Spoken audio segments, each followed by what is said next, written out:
this episode, we experienced the miraculous oil city of DAQING before soaking ourselves in the delightful hot springs of Lianhua Lake. And to top it all off, we experience and lose ourselves in the wetlands of a birdwatcher's paradise. All this coming up right here on Travelogue.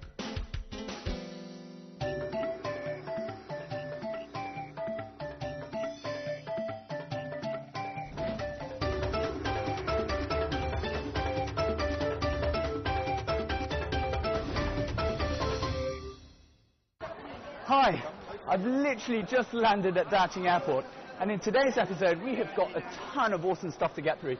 First, I reckon you and I head over to the local oil fields in DAQING, and then after that we could probably experience the local delights in QIQIHAER. Following that, I reckon you and I deserve to go and experience the beautiful wetlands and nature reserves so famous in this part of Heilongjiang province. I'm Gareth Edwards, welcome to Travelogue, and welcome to the Heilongjiang series. China's gigantic transformation into an emerging superpower can be attributed to many things. However, few places in China can lay tangible claim to being one of the main catalysts of that change. One of the few is DAQING. It's in this northeast Chinese city that the country's largest oil field was discovered in the late 50s, ending a period of Chinese dependency on foreign oil and forming the basis of incredible economic growth, which continues to this day.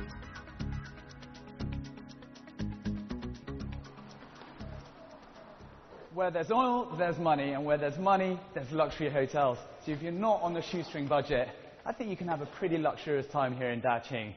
But for me, thanks Travelogue.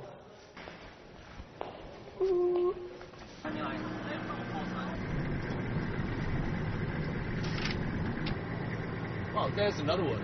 These oil pumps are all over the place in DAQING. But here I was pleasantly surprised at how this is some of the freshest air I've breathed in a long time. And one of my friends who lives here just told me how hundreds of millions of RMB are spent to reduce the pollution out here. You can actually feel it. When you think of oil drills, your mind probably doesn't automatically think of clean air. Well, there are some surprises in store for you. Wow, this is a pretty strange sight indeed.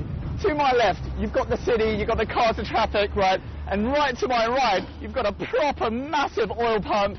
And if you're anything like me, who's never been to an oil well before or seen one of these drills before, this is quite a sight indeed. And I'll tell you what, you don't have to go to the Middle East to go and find your oil well. You can just come right here in DAQING. Pretty amazing. Let's go and check out what these guys get up to. Come on. The oil workers of DAQING are not the typical oil workers you might see on television or in the newspapers. There's no travelling off to distant lands or spending 1 month on and 1 month off some oil rig in the middle of the sea. Here, being an oil worker is seen as something of a prestigious job, and the workers lead fairly relaxed lifestyles. 你好。你好，你好。啊，谢谢。你们现在做什么？我们这个作业打完了，正在进行的是下套管作业。这里有一个水箱啊。对，是这样的，我们为了怕影响学生们上课，然后利用1个月时间抢出来把这个进水打完了。你喜欢你的工作吗？我的父母就是油田上的，我是油田的子女，我非常喜欢自己的工作。你做过哪些？再见啊，拜拜，拜拜。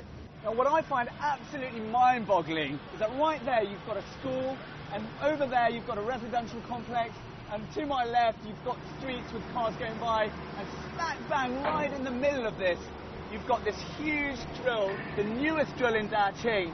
And for me, it's quite hard to reconcile which one does come first, the oil or the city. And I actually think they pumped it together. Pretty amazing stuff. In 1960, Chairman Mao decided that China should no longer rely on foreign oil supplies and decided to step up domestic production. A team was sent to an untapped field in Yumen. The team worked through fatigue and injury over many days in diabolical conditions, in temperatures dropping as low as -30 degrees, before finally striking oil.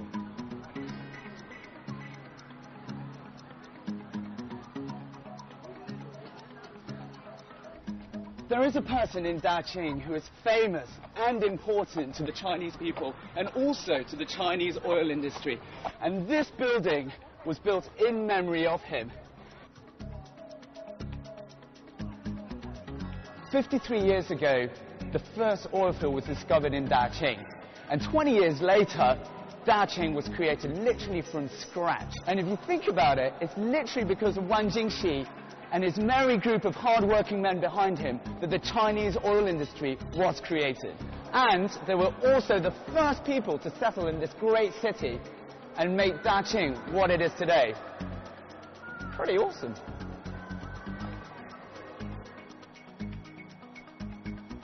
Wang Jingxi was born in 1923 to a poor family in Gansu province.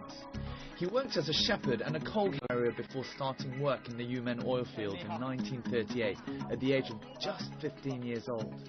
Here, he would form part of the famous number 1205 drilling team that helped change China's future. In recognition of the team's exploits, Wang Jingxi was honored by Mao Zedong, who referred to him as a pillar of the industry. He was nicknamed the Iron Man for his great strength and perseverance, becoming a symbol of the working class in the new China. It's here that you can just see just how difficult the circumstances were for them. And if you think about it, back then, it was incredibly tough circumstances. They didn't even have any technology, and they were doing all of this manually. And if you compare that to today, I mean, you've got drills, and the technology in China is the most advanced in the world. It's pretty mind-boggling stuff.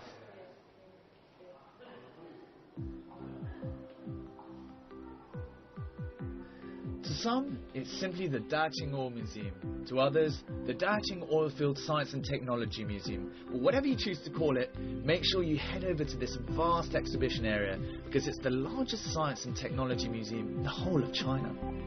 There's plenty of things to see here, but a personal highlight was reliving the exploits of Wang Jingxi and his amazing drilling crew. In one instance, to save an oil well that was on the verge of exploding, Wang jumped into the oil and with his bare hands started digging. Inspired by this, the other workers jumped in and the well was saved. Now that's what I call employees of the month.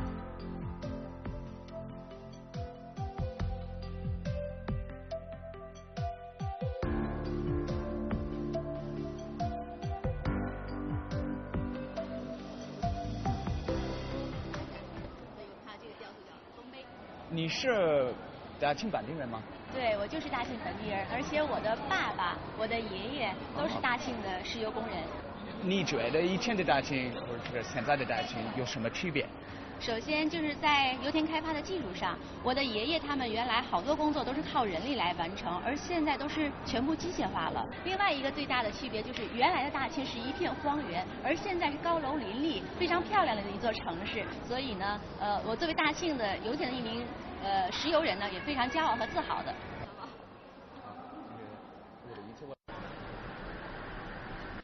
So I've just made my way over to Tiedong village, East DAQING. And it's here that you can try a remarkable local cuisine called Kung Kao cuisine. And Kung Kao sounds pretty strange even to the Chinese. It literally means cave bake. Let's go and check it out.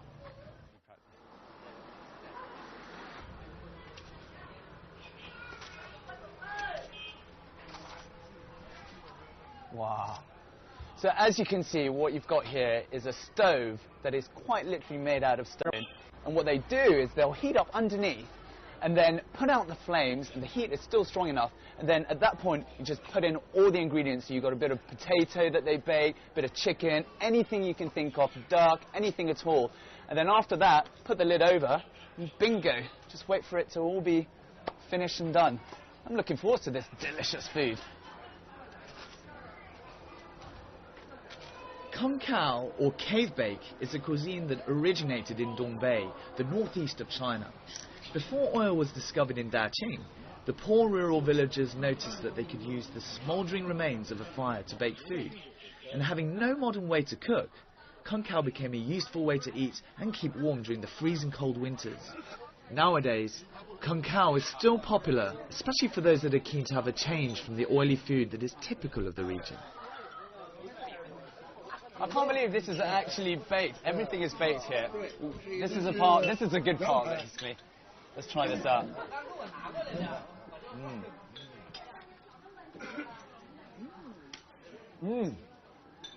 Awesome. It looks burnt, but it's succulent, and it goes down very easily, let me tell you.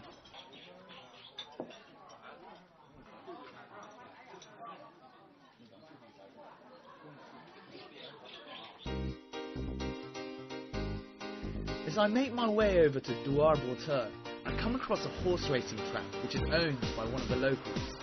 This part of Heilongjiang is populated mostly by the Mongolian ethnic minority, and for them, horse racing is a popular pastime.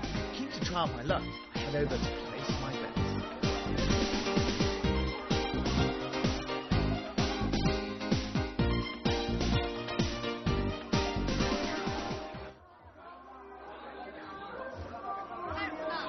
Who says you've got to go all the way to London Ascot to enjoy the races? Right here, the Mongolians have got their very own racetrack, and my money is on Taiyun Beizaijian, which I think it means horse number 4. Horses are highly valued in Mongolian culture. Throughout history, they were very important in people's daily lives, especially for the nomads. There is a traditional saying in Mongolian which goes, "A Mongol without a horse is like a bird without wings." Here, at the DAQING grassland horse racing track, you can see just how popular horse racing is, with hundreds of people turning up every day to try out their luck.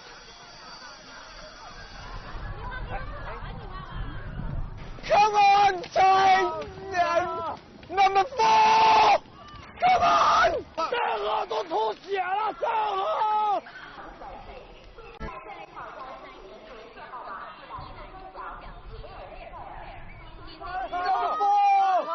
Just remember, Travelogue, I'm doing this to make the real money. Come on, number 4! Come on! Go! Come on! Ah! Number 4! No!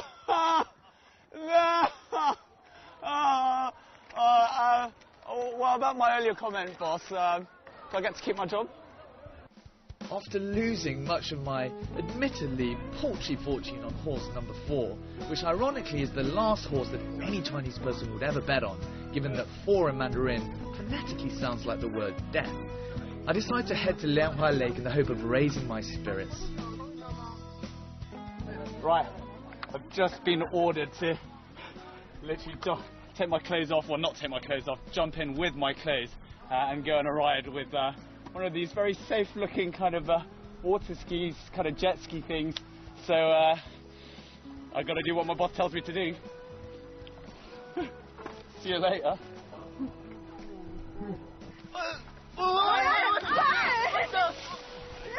It's so cold. I mean, it's really nice here.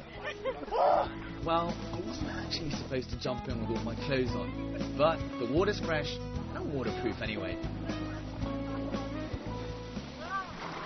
I tell you what, that was the first time I ever did that. Oh, crikey. That's definitely not for the faint-hearted.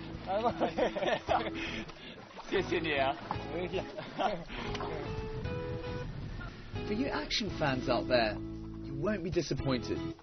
Here, you can immerse yourself fully in all the adrenaline-pumping water sports you can think of. All this within the beautiful surroundings of the reedy marshlands. And after that, why not take a soak in the famous hot springs overlooking the lake?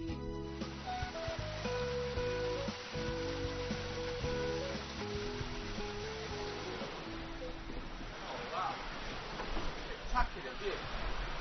The really interesting thing about these hot springs is that they're actually linked up to Lianhua Lake, and the water is pumped up all the way from 1,800 meters. And on top of that, it's mixed with special Mongolian medicine, which is supposed to be very good for helping you sleep and has curative elements to it. But anyway, enough of the talk, I'm going to head in. Whoa, that is hot. That's hot. It is a hot spring after all. But, you know, actually, it's quite relaxing now. And man, tell you what, you can't beat this view. This is absolutely amazing.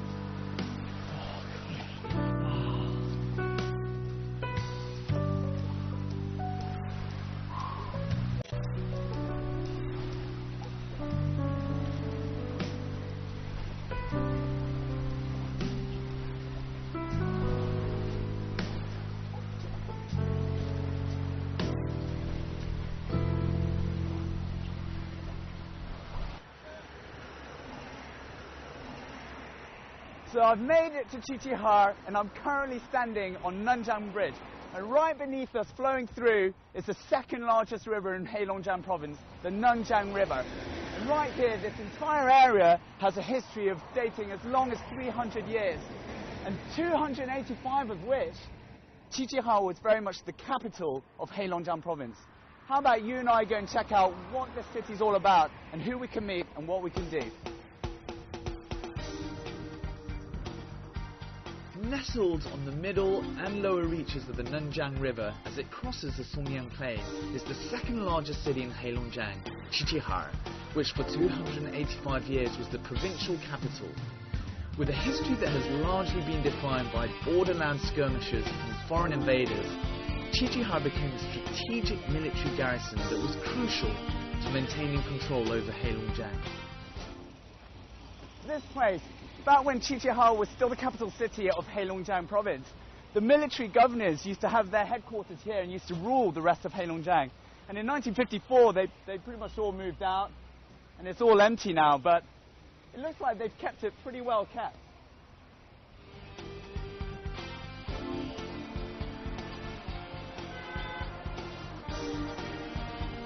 As I walk around QIQIHAER, I happen to chance upon a street performance of Arunduan and various other local songs and dances. Arunduan is a local art form that is very popular in northeast China. Its origins can be traced back 300 years to when rural villagers would perform comic songs and dances to help people take their minds off the harsh conditions. Over the years, Arunduan has evolved to entertainment for large audiences across China. If you're in QIQIHAER, it won't be unusual for you to see lots of these types of performances.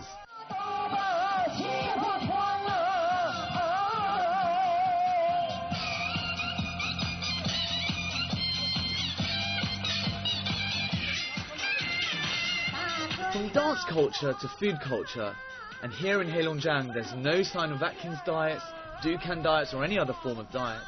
In fact, every meal is a banquet. One thing that really surprises me more than anything else in this part of China is just how big the dishes are. However, it's not a case of regional greed. In fact, part of the reason you'll find extra large pieces of crockery is because in the old days, people used to come together to eat their meals. Now what I'm lying on right here is called a kan, and it means hotbed. And it's very popular in this part of Dongbei. And literally what they do is they'll heat up the bed from underneath. And Dongbei people will usually use this area to entertain people, to sleep on, to socialize. And yeah, it's pretty much the most important part of the house. Well, both the food and the culture were geared towards surviving the freezing cold winters. In the old days, most of the food would be boiled and people would drink and still drink copious amounts of baijiu liquor, which would help keep them warm. And so, it's customary for people here to politely make you drink more.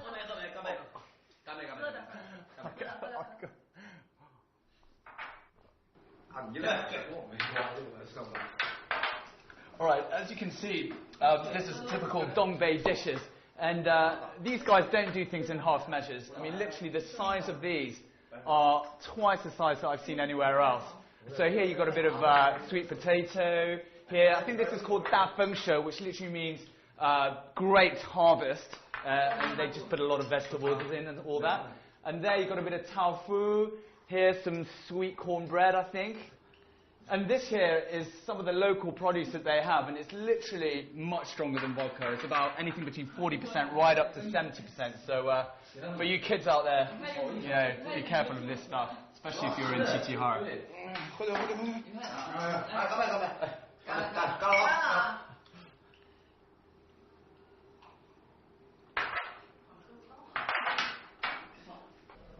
It takes us around 45 minutes by bus to reach the Jialong Nature Reserve from QIQIHAER. Here, you will find one of Heilongjiang's prized ecological wonders. Set up in 1979 along a bird migration route that extends from the Russian Arctic down into Southeast Asia, the reserve is made up of around 210,000 hectares of wetlands. Right, I'm here at Jialong Nature Reserve, which is about 30 kilometers southwest of QIQIHAER. And this whole area right here is an eco-friendly zone. So we've had to park the bus over there and got to get ready to use one of these eco-friendly eco-buggies. Right, let's go.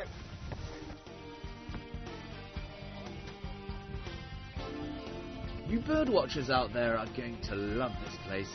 The reserve is home to a plethora of your favourite avian buddies, including 4 species of endangered cranes. And having done some research myself, I'm especially excited about seeing the rare and endangered red-crowned crane.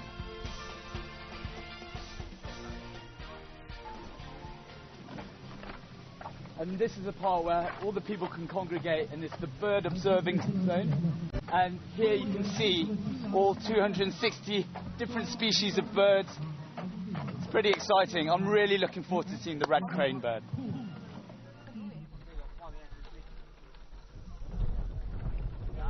Walking around, I can see that it's not just the locals that come to Jialong for some downtime. People from all over the world make their way here to discover and observe the rare cranes. Yeah, I just noticed you're here just enjoying the views. Just wanted to ask you a couple of questions. But so you're from Cornell? I'm from Cornell University. And are you a bird watcher yourself? I do watch birds. I'm not a fanatic. Right. I do watch birds. Cornell has a very famous lab of ornithology where they study birds. Right. Yes. What are you hoping to see here at Jialong? I just wanted to see the cranes and the marshland. Yeah. The red-crowned crane is particularly threatened.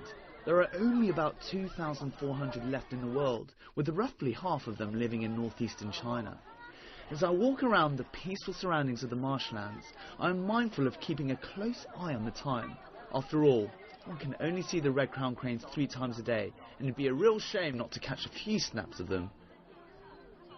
So these red cranes right here are near extinct, and ironically, in China and in Korea, they are the ancient symbol of immortality and longevity. And that's because they can live right up to the age of 60 years old. This is once in a lifetime. Rare sight. The reason the red-crowned crane is so rare is because people have been hunting them for food and sport. However, these unlucky birds have also had to contend with the decline of their natural marshland habitat, which has contributed to their dwindling numbers. Can you hear the bird sound? It's almost like a... I don't think I'm doing it very well, but something like that, you know.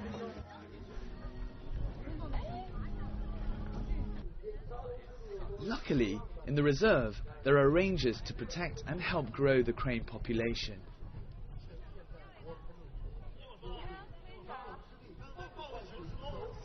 我姓王，叫王昭。这个工作你怎么开始做的？本来挺喜欢这个饲养动物，尤其是咱们这丹顶鹤是珍贵的鸟类。通过这个朋友介绍说这里需要这个饲养丹顶鹤。还有你的同事他们做这个工作多长时间了？他们也不一样，有的是3年、2年、4年，对。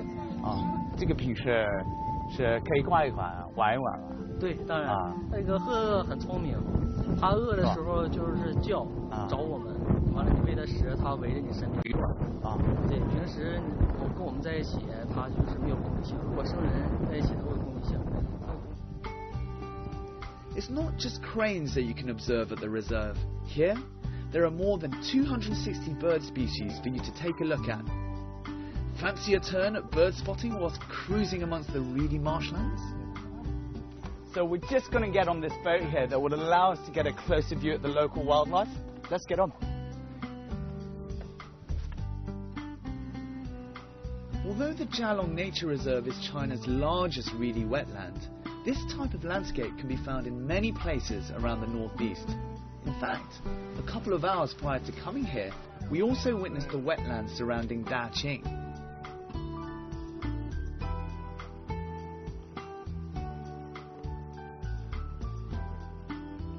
Wow, what an absolutely majestic sight. It's actually very rare for me to come to a place of such rare and unique beauty.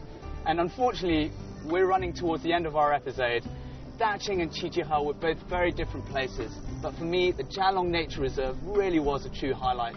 Let's not forget how welcoming the people of QIQIHAER were, how great the local sites were, and also how very different the oil fields of Daqing were for a typical oil city. Anyway, I'm Gareth Edwards. I'll catch you next time on Travelogue.